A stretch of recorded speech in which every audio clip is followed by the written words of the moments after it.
Hi guys, for today's video. So, kung kanina ang shinare ko sa inyo is paano kapag na-overdue ka sa iyong SPay later or yung pautang sa atin ni SPay later o ano orange basket. So, ito naman yung pag-uusapan natin mga ka-idol.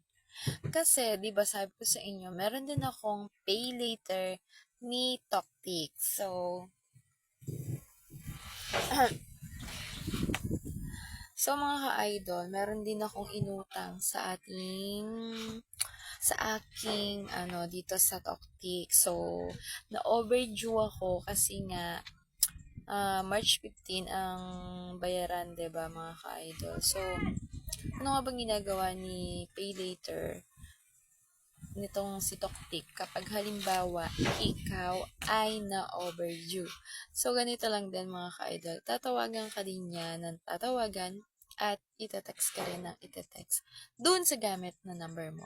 At mangungulit sila ng mangungulit hanggang sa bayaran mo. So, ikaw, kung halimbawa ikaw, kagaya ko, na gusto ko ulit umutang dito sa ating pay later ni Toktik, ay di syempre naobliga na bayaran. At kahit na anong utangan mo mga ka-idol, ha, meron tayong S-Pay Later, S-Loan, ni Orange Basket, at meron din tayong Last Pay Later at Fast Cash ni Violet Basket, si Da. Oh, okay? At dito naman sa ating Toktik ay meron tayong Pay Later. So, mga ka-idol, at meron din, yung tatlo na lang muna yung iaano ko sa inyo. Lahat yun, mga ka-idol, is open na or pinauutang na ako nila. At na-overdue din ako. So, sino nga ba ang pinakamahigpit sa kanilang tatlo? So, gawa ko ulit ng panibagong video kung sino nga ba ang pinakamahigpit sa kanilang tatlo. Si Orange Basket, si Purple Basket, or si Black Up. So,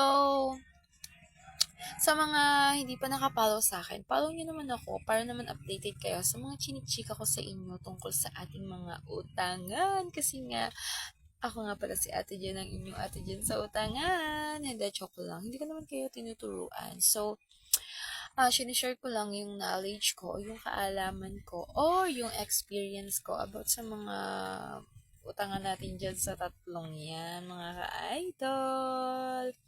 Kung hindi ka pa nakapollow, follow mo naman ako. At, pwede mo ring i-visit ang aking yellow basket para naman makita mo kung may mga items ka na pwede mong bilhin.